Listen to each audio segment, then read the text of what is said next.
Hello there, I'm Brian Taylor. Down the years you may have seen me on the telly or heard me on the wireless, but this is different. This is the Brian Taylor podcast, brought to you by the Herald. Coming up, Pakistan has watched Afghanistan with extreme interest for decades. I would go as far as to say that they're frankly the villain of the piece here behind the Taliban.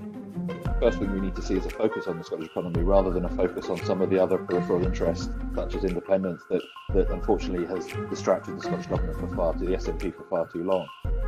We have this convoluted fiscal framework, which is long overdue for review, and as an outcome of that review, I hope that there are more powers come to Scotland, which allow you to increase them or to reduce them or to rebalance the economy in ways that are more beneficial for Scotland. Hello there, I'm Brian Taylor. Very warm welcome to the latest edition of my Herald podcast. Now, later in the show, we'll cast a quizzical eye over Scotland's economic prospects. Some new figures out, but one item has completely dominated the global news this week. It is, of course, Afghanistan, the Taliban takeover, the fate of the Afghan people, families, children, refugees, and, of course, the political recriminations both in Afghanistan and the wider region and around the world. Now, in a moment, I'll get the very latest from David Pratt, the Herald's Foreign Affairs editor. But first, we thought we'd bring you a few reflections on the crisis. A bereaved husband, then the Prime Minister, and then the Asia Director of Save the Children. My wife is there. I got recently married and she's there. And my cousins, my uncles, aunties, they're all there. And my cousins and uncles, they're all musicians and they're very active and famous musicians in the country. Well, at the moment they don't say anything. They're all so scared and shocked because the collapse was so suddenly. We wasn't expecting that collapse, the collapse that soon and that quick. Well, yeah. My wife was actually amongst the people at the airport yesterday, and there was some firings, and she was just sitting next to the window. Window was broken, and she got injured. Yeah, because of the glasses. So, because of these stories that we heard about these things, she's very scared, and I'm also very scared here. And at the moment, we don't have so much choice, and I hope there is some kind of decision is made in favor of people like us in difficulties. She's entirely right. We will not be sending people back to Afghanistan, and nor, by the way, Mr. Speaker, will be allowing people to come from Afghanistan to this country in an indiscriminate way. We want to be generous, but we must make sure that we look after our own security. And over the coming weeks, we will redouble our efforts, working with others to protect the UK homeland and all our citizens and interests from any threat that may emanate from a Taliban-controlled Afghanistan, from terrorism to the narcotics trade.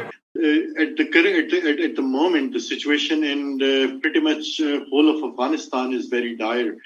And I said earlier that because of drought, the number of people who do not have access to sufficient food has increased tremendously. We have 14 million people in Afghanistan who require food assistance. That is the highest number in more than a decade. That was Hassan Noor, the Asia Director of Save the Children. Delighted to say I'm joined now by David Pratt, Herald Foreign Affairs editor. Really poignant reflections there, David, upon the condition on the ground. Any latest information on that, on the condition on the ground in Afghanistan? Well, from what I'm hearing, Brian, things are beginning to unravel a little bit. I mean, I think you would expect quite an increase in tension given the events of the last week or so. But at the moment, there is certainly evidence that the Taliban are actually, I mean, it's coming both from the UN and from what I'm hearing on the ground, that they are beginning to track down so-called collaborators or people who have worked for the coalition in the past. That's directly contrary to the assurances they gave when they first took power, isn't it? Absolutely. And I think this is something we need to watch, this dual face, if you like, of the Taliban, which they are masterful at in terms of presenting as a political kind of position on the one hand and conducting affairs on the ground in a slightly different way. Now, what about the other assurances they've given, the assurances about attempting a stable government, the assurances about, in particular, the rights of women? Well, again, it's early days in that respect. We're waiting to see how this plays out.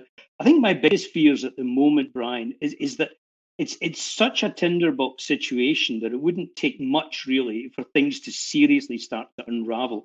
There's been a lot of shooting around the airport today, as there has been for the last few days, but it has increased. And I think, women, the ethnic minorities, those that obviously felt threatened from the outset, will be feeling even more threatened at the moment. Meanwhile, in tandem, there are these political negotiations ongoing. Some of the old guard, if I can call them that, the Hamid Karzai, former president, Abdullah, are meeting Taliban leaders to discuss the kind of shape and form of a future government. So we have to watch to see how that plays out. So there's a bit of a race on there. I think it would be good. I think it would be a welcome scenario if the politics sort of settled things down a little bit before perhaps events on the ground got out of hand. We're also seeing traces of protest at the moment, Brian, against the Taliban. And we saw it in Jalalabad a few days ago, which is remarkable, really. But the immediately preceding government has basically fled the scene. You're talking about other figures, aren't you, involving themselves in an attempt to maintain some degree of stability, some degree of what passes for continuity. That's correct. I mean, there have been big players, former president, obviously, yes, indeed. Former presidential candidate. So, these are high-powered, high-level brokering that's going on there. And the sooner that they talk things through with the Taliban and get some kind of calm on it, the better it is. But if I think in the first sense, I have immediate concerns over that unraveling I mentioned on the ground.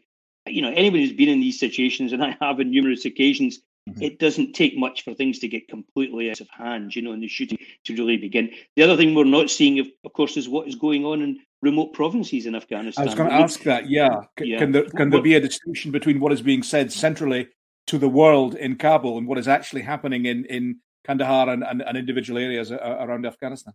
Absolutely. We're seeing it through the optic of Kabul at the moment, which in a sense is the stage in which the Taliban are performing, if I can put it in that way. What we're not seeing is what's happening in the provinces and the way they're cracking down there, these field commanders in those areas. That should be of concern, particularly if there is are signs of protest rising up in these areas. Something else I should mention too, Brian, is that there are, beyond those protests, there are signs of a resistance, perhaps fledgling resistance emerging. Because one of the things I don't think people are aware of is that despite the fact that the vast majority of the country is now controlled by the Taliban, there is a small territorial area up in the north, the Panjshir Valley, home to the legendary Ahmad Shah Massoud, who fought the guerrilla war against the Russians. His son, who goes by the same name, put out a statement on the Washington Post yesterday asking for international help and rallying supporters, Panjshiris, some remnants of the special forces and other menfolk who may be inclined to fight. So we could be seeing the beginnings of a kind of small-scale fledgling resistance in the north. Is that something of an ethnic resistance against the predominantly Pashtun? Well, indeed, the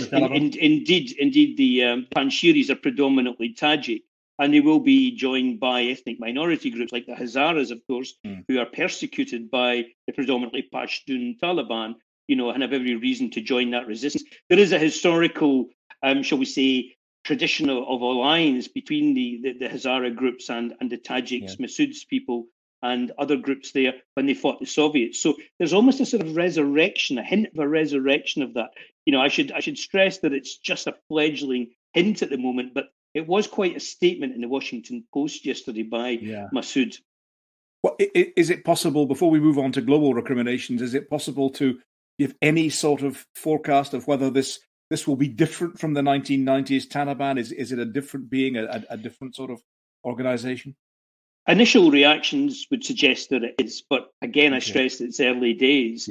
I think there may be two Talibans here, as we say, the one that's on the public stage and the one that's operating behind the scenes. It could even result in a split in the Taliban. Watch that space. That's something that's not being talked about at the moment. There could be those commanders in the field who feel as though, the leadership are moving away from the kind of original doctrines and kind of ethos and strategy. Could become frustrated with that, but that's further down the line. The main priority at the moment is the unraveling in Kabul. Yeah, I mean, let's talk now about implications elsewhere. Implications over the border in Pakistan. To what degree are individuals in Pakistan, the Pakistan state generally, they must be watching things with extreme interest in Afghanistan. Pakistan has watched Afghanistan with extreme interest for decades. Yes. I would go as far as to say that they're frankly the villain of the piece here behind the Taliban. The Taliban would not exist without Pakistan support, without the support of the Inter-Services Intelligence Director, the Pakistan Intelligence Services, who fund, support, provide sanctuary for the many fighters that operate in Afghanistan. Indeed, many of the fighters in Afghanistan, Taliban fighters, are actually Pakistanis. That's something a lot of people don't realise. So, and they've long wanted a government in Kabul that they can manipulate and handle. So the Pakistanis will be watching this particularly closely at the moment, as will indeed China and Russia, who have already been talking to the Taliban.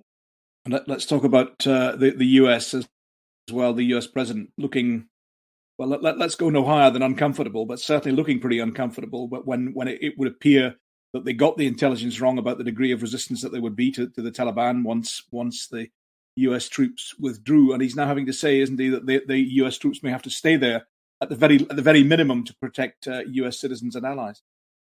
Well, again, that is a potential sort of paraffin to the fire. I mean, there is a deadline there for the withdrawal of US troops, and the Taliban, I think, would take a rather dim view if that deadline is not met, I mean, it was interesting watching Zabiullah Mujahid, the Taliban spokesman, at the press conference the other day.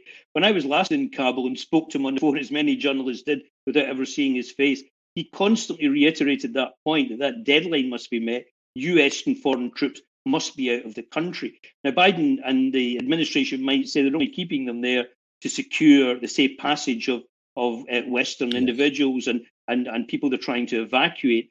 But, it will be interesting to see how much flexibility the Taliban give them in that capacity. Yeah, because they are in charge. They are in charge, aren't they? There's no question. Yeah, and again, I think that's why we have to be careful here that, we shouldn't, as I was writing actually over the last sort of 2 days, we're going to be faced with this situation, depending on what face the Taliban eventually present to the world, whether the mask comes off and it's something rather horrible underneath, as we know they're capable of.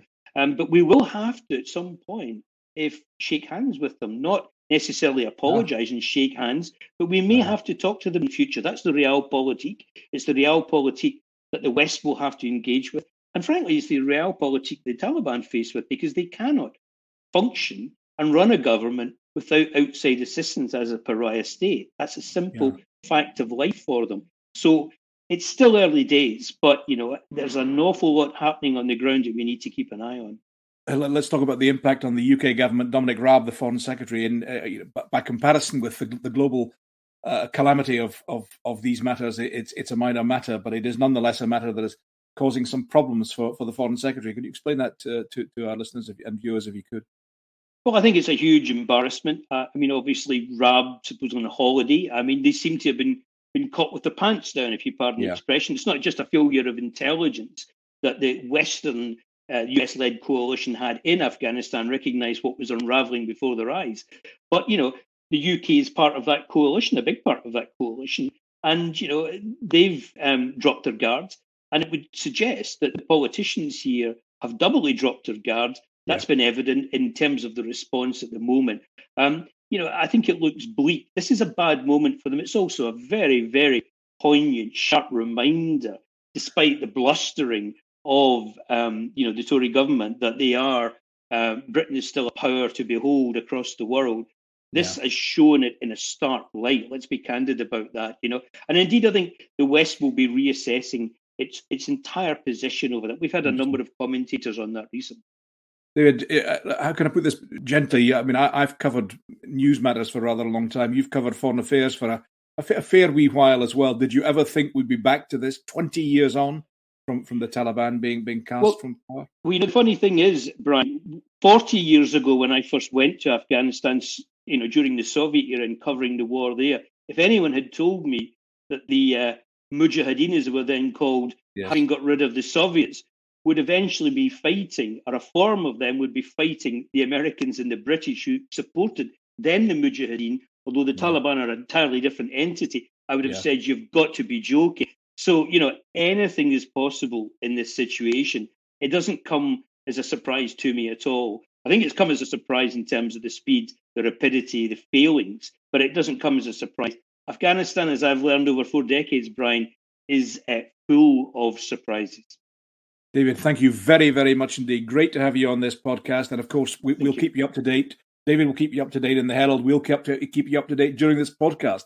Indeed, if there are any developments from Afghanistan. So watch the Herald for that covered. Meanwhile, David, thank you very much indeed. Thanks for that. Let's turn now from Afghanistan back home. Let's turn now to the Scottish economy. Some new figures out that prompted a debate about the nature of our current economy, about the issue of growth, and about, as ever, the issue of independence. I'll be getting a discussion on that with two senior politicians in a few minutes. But first, I'm delighted to be joined by my Herald colleague, David Ball. David, we got the latest GERS figures, didn't we? That's government expenditure revenue for Scotland. And we got some figures on tax. Bring us up to speed with those two, if you would, please. Yeah, so the annual figures, which were published yesterday, which take account of the first year of the pandemic, showed Scotland had a deficit between what is raised in taxes and that's spent on public services of 36.3 billion, which is a huge deficit, obviously. Yeah. The biggest since these figures have been compiled. It's more than double the deficit last year of 15.1 billion. And that deficit is 22.4% of Scotland's GDP, with the UK rate at around 14%. Mm-hmm. So a UK rate that's high, but it's very high by comparison with what we generally regard as being a 3% rate of being one of stability. But the Scottish rate higher still. Yeah, that's right. I mean, it's fair to say that deficits across the globe are being raised because of the pandemic. Yes, of course. The widening of the deficit would be down to sort of more spending, sort of on business support and extra NHS funding from the Treasury, plus obviously less tax revenue coming in with the impact of the pandemic on jobs. Also, oil revenues fell from about 700 million to 550 million due again to the pandemic and sort of the falling value of oil, which obviously will contribute big time to sort of Scotland's economy.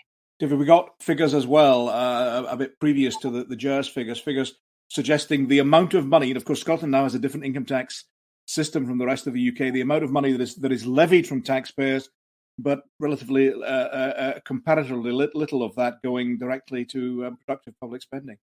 Yeah, that's right. Some independent research, which was published at the end of last week, found that in the last 3 years since these sort of tax reforms were made, over 900 million in tax sort of came in for a net benefit of just 170 million over the 3 years.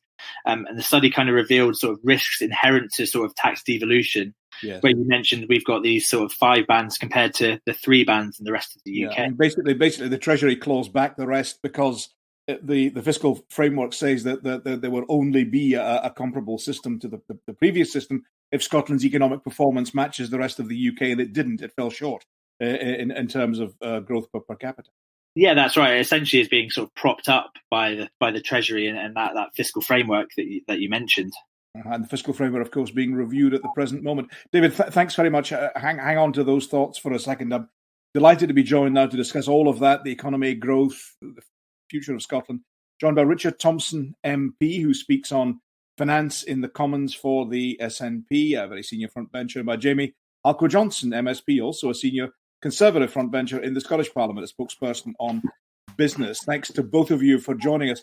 Richard, I understand the reasons for the GERS figures being bad, but they are absolutely dreadful. I mean, they are truly appalling in terms of. Do you think is it a blip? Is it something that can be turned around? Do we have to turn it around, or can we live with that degree of deficit? Richard, Tom. Well, I think that's probably more a question for Jamie in terms of whether or not it's acceptable and you live with that, because it's all part of the argument that he, I'm sure, would seek to muster about pooling and sharing resources. But I think the point to make, as David touched on, is that in the pandemic, all countries' deficits have increased. And it was absolutely right that governments responded in that way, because without that government effort to maintain demand in the economy, we would have seen very, very considerable economic ramifications. So in that respect, what these figures tell us is no different from what they would tell you about any other country, just about anywhere else in the world. Except that they're much higher. The UK figure of 14% is we're told the highest in Europe, and the Scottish figure within the UK is higher still at 22.4%. kind of leads me on to my next point, thanks, Brent, which would be that if you were to carry out this exercise for all parts of the UK, you would probably find that just about every part of the UK was in deficit relative to London and the southeast of England. I mean, there are massive differences if you look at the Treasury PESA document in terms of public expenditure and spending between all the English regions. So through a combination of whatever their spending level is and what their economic activity is, you would find that most parts of the UK are in deficit relative to London and the southeast, which tells a story of a very unbalanced UK economy. You would say that this is this is something that's happened on the UK's watch and is the UK's responsibility, not the responsibility of the Scottish Government? No, I think it's very, very difficult to attribute responsibility when you don't have all of the tax levers that you might use and all of the economic development levers. But what I'm saying is it paints a picture of a very, very unbalanced UK economy that does no credit to the current constitutional setup. Now, I'm sure we can and will get into a discussion about independence round about this and what this might tell us.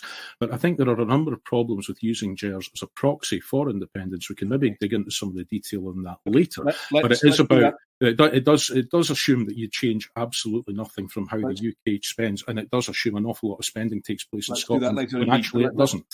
Thanks very much, Richard. Let's bring in Jamie Halcro Johnston.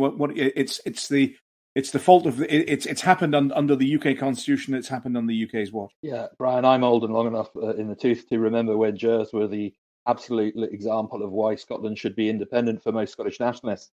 And you only have to do a little short Google search, and you can see fairly senior SNP MPs and former ministers, then ministers, lining up to say, look, here are the GERS figures from 2000 or whatever, 2010 or whenever it happened to be. And here's what they mean for Scottish independence. They demonstrate quite clearly, and I'm sure Richard will want to accept this, the massive difference between what Scotland spends and the resource that we raise in tax. And as a number of organisations, including some pretty important think tanks, have highlighted, if Scotland was not part of the United Kingdom, and I say I voted very strongly against that happening in 2014, we would be faced with a choice at the moment, and Richard's SNP colleagues would be faced with a choice of cuts to public services on top of what we're already seeing, or massive increases in tax on top of what we're already seeing. And let's look at the example that was highlighted by David in that, or raised by David in that. The increased flexibility in taxation, part of the framework, saw Scots taxed £900 million more over 3 years, to the benefit of £170 million worth of available spending. That's pretty shocking. And yet that was something agreed by the UK government with the Scottish government. So, we're not even seeing the benefits of that. Richard Thomson, what do you accept that there is? I accept the point that GERS is notional, that GERS does not tell us, it was never intended to tell us anything about what might precisely happen under independence. But do you accept, as in 2018, the SNP Growth Commission under Andrew Wilson accepted that that Scotland endured a deficit and that would have to be tackled? Do you accept that? I don't think it has a deficit in all years, but clearly in recent years there has been a deficit, as there has been in many other Western economies. I mean, just by way of an example, the UK has been in deficit for 63 out of the last 75 years post-war. So it's not unusual for governments to run deficits. Governments are not like your household accounts where you have to keep them in balance. Governments operate in a different way. But if you were to use, GERS was originally dreamt up by Ian Lang as a way, in an infamous memo to John Major, he said this could score over all our opponents. And it was intended at that point as a way of trying to stymie devolution. So there is some irony in seeing, and I'll perhaps excuse Jamie from this, seeing devolutionist politicians trying to now use it to stymie independence. It was always political, yeah. But you make the point there about the deficit, but if Scotland were to seek to join the European Union, the figure there would be 3% of GDP of a deficit that would be regarded as acceptable for EU membership. We are not anywhere close to that and have not been for quite some time. Oh, so it's Euro membership. The difference between joining the Euro and joining the EU itself. And as long as there is a path that has been mapped out in terms of how you can do that, then I'm sure that is absolutely navigable. But I think to get under the skin of some of these statistics, an awful lot of the expenditure that is attributed to Scotland in GERS doesn't actually take place here. It's allocated on a population share, irrespective as to the location of where that spend takes place, which grossly overestimates expenditure, for example, on defence. And it also means that there is we don't get the corresponding side of the balance sheet, a reflection of the tax benefits. So you're saying economies could be made. Just talking about the real rather than the notional Scottish statistics, you're saying that economies could be made that would enable Scotland to get closer to some form of balance. Well, I could say that, but what I'm saying is that GERS, by its very nature, is an estimate of Scotland's position within the United Kingdom as it stands, and it overestimates expenditure that is allocated to Scotland, which doesn't necessarily take place here. And Jamie, as a result of that, it underestimates the revenues that would take place. So, as a snapshot of Scotland in the UK, it does what it does. As a proxy for the accounts of an independent Scotland, it doesn't tell us what people would like us to would like you to believe.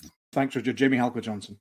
Yeah, I mean, it's interesting listening. I mean, defence being one of the issue that Richard raised. One of the things I've heard again and again from SNP politicians is how in an independent Scotland more would be spent on defence in Scotland. Well, the suggestion from what Richard's saying there is that it wouldn't be, that Scotland wouldn't spend as much on defence as the GERS figures. To remember, a Scottish government collated figures would actually be doing. So it seems to be a little clutching at straws here, and also slightly inconsistent with what the position has been of the SNP of what an independent Scotland would actually mean for spending. I mean, let's set GERS to one side for a minute. Let's talk, Jamie, about those figures that you raised, the tax figures. 900 million levied additionally in tax, mainly on middle and higher earners, a slight benefit, I think it was described as marginal benefit for those on lower wages. What does that tell us about the actual condition of the Scottish economy right now? Well, I mean, it tells you that the Scottish economy isn't performing, and what Richard and others, I'm sure, within the SNP will say is that they don't have the levers of power in the Scottish government, and that's an age-old argument. And yet we've seen economy secretary after economy secretary being appointed, delivering disappointing figures and then being moved on. I think we're on the fourth that I can remember in the kind of last few years. What it shows is that there is a huge amount of potential within the Scottish economy, but it is not being met by the policies or the delivery of the current Scottish government. And that's always been the argument and the position of my party, that actually we can do so much better in Scotland. But what we have to do is support business. And we've seen in the last few weeks real issues around how the approach of the Scottish government, and one which is a particular area of interest to me has been around tourism, because it's an area that I've been covering for some time, how parts of important sectors of our economy simply aren't being listened to and supported as we go forward. And we need a Scottish government that's going to start doing that. Richard, what do you make of that? Not much, Brian. And just to go back to the point that Jamie was making about defence, the point I was seeking to make was that amounts are allocated to Scotland for defence which don't actually take place here, and that exaggerates the nature of any deficit or reduces the nature of any surplus. But I mean, I think in terms of the fairly limited income tax powers that the Scottish government does have, over half of people in Scotland are currently paying less in the way of income tax than they would if they lived elsewhere in the UK, and that's those who are on lower incomes. So there has been a modest distributive use of those powers, which I think is very modest indeed. It's very modest indeed. It's only 20 quid a year in some cases. Clutching in many cases. No, but it still makes a difference in terms of those on the lowest incomes. But yes, but only 100 million goes on productive spending, Richard. I'm sorry, I don't understand where that figure is coming from about productive spending and how that's being defined, because pretty much all government expenditure is intended to be productive. So if you can because 900 million is raised is levied in additional taxation, and of that, the money is clawed back by the Treasury because the Scottish economic performance is falling short of the rest of the UK. Right, so in other words, that's about the function of the forecasting that's made in order to set the revenues for Scotland. I mean, I think that's probably misleading to call it productive spending, but there has to be that balancing mechanism. But again, I think that's one of the problems that we have. We have this convoluted fiscal framework, which is long overdue for review. And as an outcome of that review, I hope that there are more powers come to Scotland in terms of borrowing powers, in terms of additional taxes, which allow you to increase them or to reduce them or to rebalance the economy in ways that are more beneficial for Scotland than those powers are being used currently as part of the UK. So you can have a government that can be held fully accountable for the way in Scotland that they are used. You call it convoluted, Richard. I covered the conclusion of the negotiations over the fiscal framework, and it was described as a triumph. by John Swinney when he fought off what was attempted then by the Treasury to make further constraints. And we are now facing a situation where it will be reviewed. You would want further powers. The Treasury are going to want further constraints. Well, it can be both a triumph at the time and convoluted in terms of the content of it. But nevertheless, having seen how it's worked in practice, I don't think there was ever anyone on the side of the Scottish Government or the SNP who would have been inclined to describe that as a triumph, who would nevertheless not have wanted more out of those negotiations. And hopefully, in light of experience, particularly through the pandemic, where there has often been mismatches between where needs have been identified and when resources become available, and you can see that particularly over the furlough and the confusion that there was for some time over whether or not furlough would be allowed to be extended if it were needed. It's much better to have full control of policy and resources in the one government in Scotland so that we can get on with doing the things that we need to do. Jamie, you're keen to come in. Jamie, one point I mean to bring in, the argument that Richard is making there, GERS tells you nothing about independence, and the, as he describes it, convoluted fiscal framework tells you relatively little about independence as well. It doesn't tell you how an independent Scotland would they would argue, your opponents would argue, thrive. Well, I go back to the point I made right at the beginning of this. It told us all about independence when they thought the figures were supportive of independence. It tells you nothing about independence now that they show how important the union is to supporting public services in Scotland and contributing to making sure that some of the public services that so many people rely on are delivered. And despite an SNP government that's cutting or putting a real squeeze on a lot of local authority spending. And I would just go back to that point about taxation, because I think it's a really important one. £900 million worth of tax taken out of pockets of people across Scotland. Yes, there are some people who have benefited by a maximum of £20 per year. That's 0.1% for the lowest income households who are paying tax. And yet some people are paying well over £1,500 more. Now, you could argue, as many will do, well, it's absolutely fine. They can afford to pay that. That's right. But this isn't the people at the top who are necessarily paying that. It's some teachers and doctors and others who are being asked to contribute to that. And when we want more and more people to go into these positions, that's a real decision that they have to make of whether Scotland is the place for some of these people to actually to be, because there is more tax being paid. But I was just going to say, Brian, just to confirm very quick, reiterate, 900 million taken out of the pockets of Scots, with only £170 million available to go back into public services. That isn't a good deal, and yet that's one agreed by the SNP. Let's bring in David Ball here. David, I want to move on within the economy to another issue, the question of the continuing development of North Sea oil. David explained to us it's causing some contention, not least because of a potential field west of Shetland, isn't it? Well, that's right. I mean, the first case for independence back before the referendum relied heavily on the financial case anyway, on that oil revenue. It was seen as such a key thing to an independent Scotland. But not only now have we got the impact of the pandemic and the falling of the price of oil, but there's these environmental impacts where oil does need to be phased out, and then we can't have as much reliance on the oil to the economy and the jobs that come with that. There's a huge contention, like you said, with this new proposal near Shetland, where the SNP haven't really said they're going to oppose it, but have told the UK government to think again, basically. Thanks very much. Jamie Halcro Johnston, do you think that new field should go ahead? It is, of course, a UK government decision. Nicola Sturgeon has said it should be reassessed. Yes, I do think it should go ahead. And I think Nicola Sturgeon's fence-sitting to kind of, I was going to say lull the Greens into believing that she somehow is strong on this issue is going to convince no one. I mean, what does reassess actually mean? She's not calling for it to go forward. She's not calling it to be stopped. As I say, I think it's a play really to try and get that elusive Green deal over the line.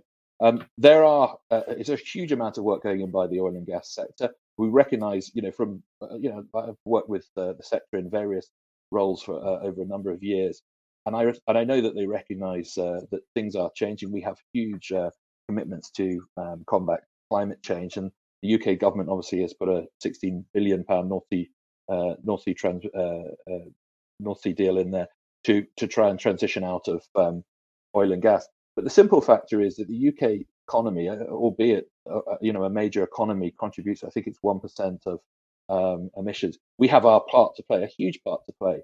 The idea of closing down development and then having to import oil or import some of the products of oil, like plastics, which are used across across the economy, including in part of the renewables infrastructure, just seems to be remarkable. And I represent the Highlands and Islands. We don't have the same density of people working within the sector as perhaps in Richard's sector, but it's 100,000 jobs across Scotland. It's absolutely vital that we continue while also pushing forward with the other work that we can do in terms of challenging climate change. Richard, what's your take? Should the new field production go ahead, or should the oil be left in the ground, as those who maybe take an environmental perspective would argue? Well, let me say a transition implies exactly that. It's not a binary shift from one form of energy to another. Oil and gas is going to be with us for some time to come as fuel and as feedstock, as Jamie says. I think in terms of Cambo or any other field, I think it should be assessed on exactly the same basis as any new field. And I think Jamie's maybe sort of slightly confused about this, but in the UK sector deal, which you referenced, which doesn't put a single penny on the table up front to help with energy transition, incidentally, one of the conditions it places on new oilfield developments is that there is a climate change checkpoint whereby each new development is assessed against the government's climate change objectives in terms of meeting our continuing energy demand from hydrocarbons. And all that the First Minister has done is to ask that fields which had previously been licensed but where work hasn't started, such as Cambo, should be subject to exactly the same assessment process. That seems to me to be a very pragmatic and sensible thing, and I can't understand why Jamie would be in favour of that kind of climate change check for new fields, but not for fields that have yet to begin the beginnings of production. What's your take? Do you believe that field should go ahead into production? Well, different fields have different characteristics. And as I say, if it passes the same benchmark as any other field is expected to pass, then we have to be clear there is still a need to extract hydrocarbons and will be for some time.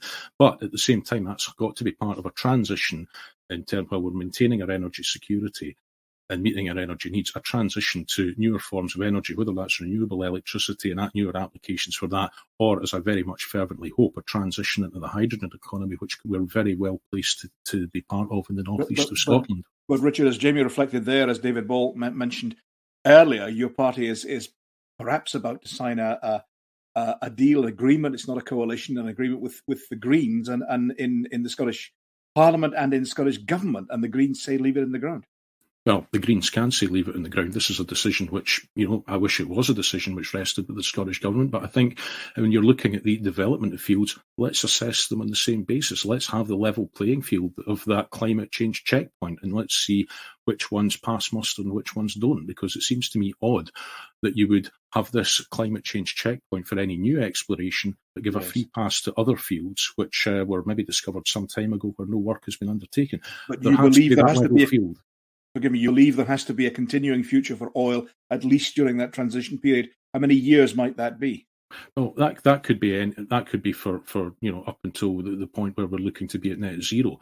And it also depends on how quickly we can get other forms. 2045 beyond. We're still going to need it as fuel and feedstock even beyond then. Okay. So I don't think it's possible to put a date on ending production, because we will always need oil and gas. But I think the key is not to choke off the supply. We need that supply. What the key is to change the nature of the demand, and that is where the government money is needed up front, and where sadly the deal is lacking. Thanks. Going to bring in Jamie in a second, but David Ball, remind us where we are on that deal with the Greens. It looks like it may be coming to the boil a bit, doesn't it? Well, that's right. The potential problem is the fact that the Greens members have to sort of agree to this before it is approved. But it is looking like in sort of the next few days we could at least get some developments on it, what that deal might contain, and then into next week, hopefully before Parliament comes back, we should know whether that deal is going to go ahead. Okay, now we'll be talking to the Greens, of course, in subsequent issues of this podcast, perhaps even next week with a bit of luck. But Jamie, your party is expressing concern about the implications of an agreement between the SNP and the Greens. Yeah, I think this what we've perhaps labelled the coalition of chaos, the potential that a Scottish Green-led or Scottish Green-influenced SNP government, an SNP government that hasn't delivered enough for our economy, will be even more hamstrung by Scottish Green Party that will hold a balance of power, but will also be against some of the major problems. I mean, some of the sectors like oil and gas. I mean, I'm heartened that Richard is more supportive of the oil and gas sector than some of his colleagues, like Tommy Shepherd, and not Tommy. Let me clarify, not Tommy Sheridan, Tommy Shepherd, and others. In his support for the North Sea oil and gas, I think as a North East MP, he really should be. But there's other projects like in my area, the A9 and the A96 as well. These important dualling projects that have been slow in their delivery anyway. And there's real concern that the Scottish Greens will be opposing those because they have opposed those in the past. They're not in favour of more road projects. So there's a number of areas like that that we have real concern. Richard, what do you make of that?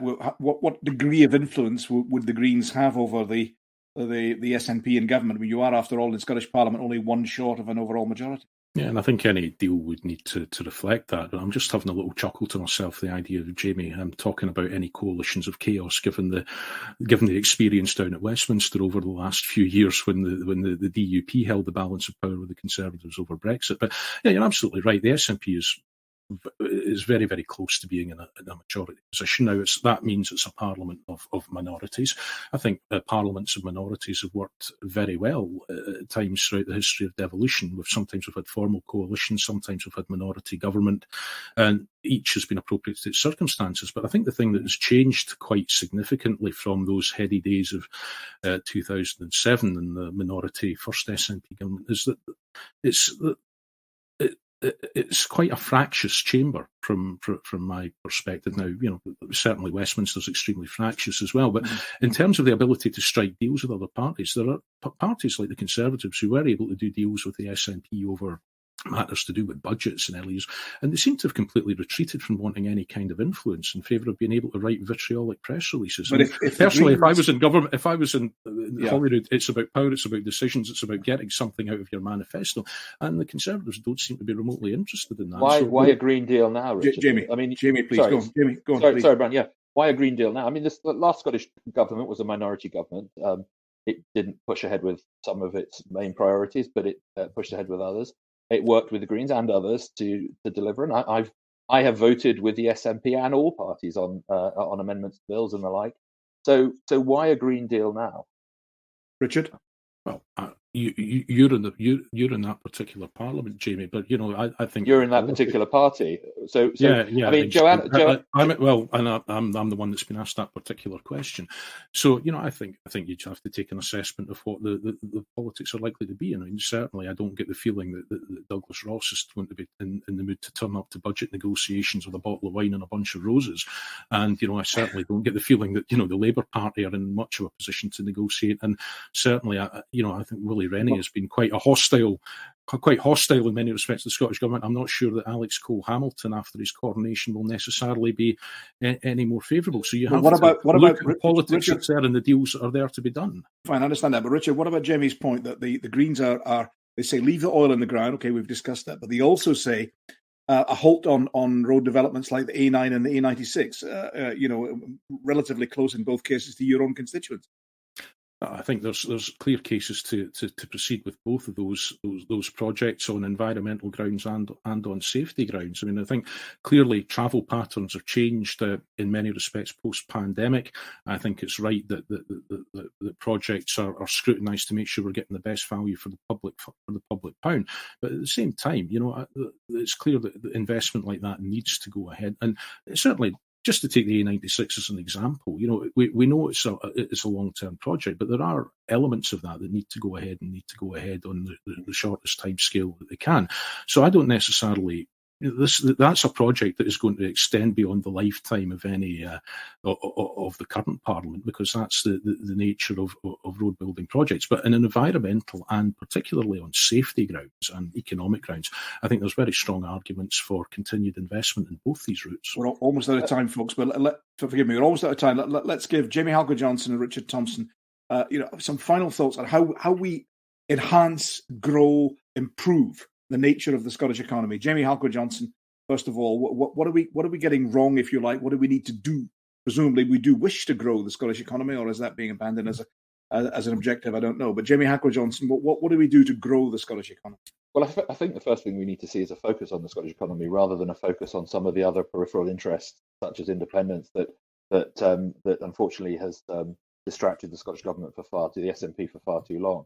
We need to see a focus on Scotland's economy. We need to see support going into businesses, which is based upon actually speaking with businesses. There's a real issue amongst various different sectors that they're not being listened to by the Scottish government, or that listening has not been acted on. That they don't feel that they've got the ear of government. They feel that the government will kind of placate them, but won't actually deliver what they need. There's obviously real investment needed in training, and that's something the Conservatives have been heavily involved in pushing in our manifesto. But some of the more the opportunities that we've seen actually coming through the pandemic, investing in e-commerce, making sure that our businesses are resilient and supported, that we've got people in the right places to do these jobs. So there's a huge amount of areas there that we can improve, and unfortunately that has not been the focus over the last 14 years. Thanks for that, Richard. Yeah, I think you can't dismiss as lightly as Jamie seeks to the fundamental decision point about who decides and where powers lie and in whose interest decisions can be taken. Because I think it shows that when the Scottish Parliament has more powers, it uses them wisely, it uses them for benefit, and we get better outcomes. But the main ways we take the economy forward, investment in infrastructure, particularly digital infrastructure, not forgetting physical infrastructure. We need to do a lot to decarbonise our economy, whether that's transforming heating, transforming our transportation system, and the decarbonising the rail network.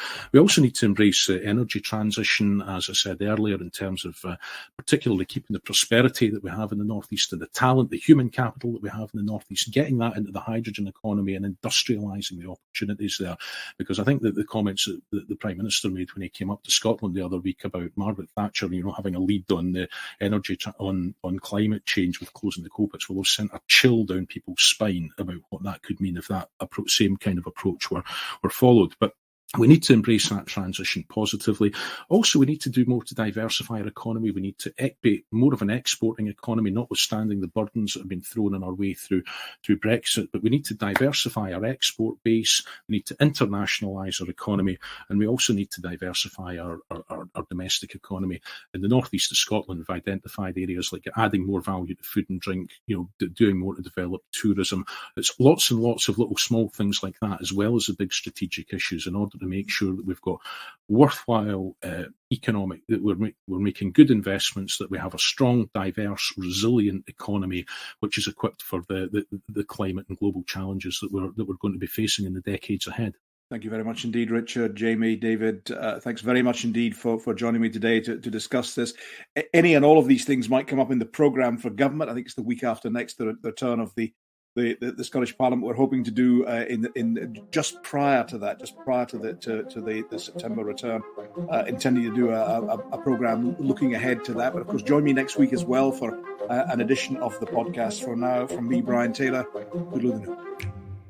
This podcast was brought to you by the Herald. Take 20% off an annual subscription to the Herald with our exclusive podcast code. Just add Herald Pod 2021 to your basket and get instant, unfiltered access to our website. And you can also get involved with the Brian Taylor podcast as well. Tune in on Facebook, Twitter and YouTube every Thursday afternoon to catch Brian and his panel chat live and ask your questions to the people across the political scene.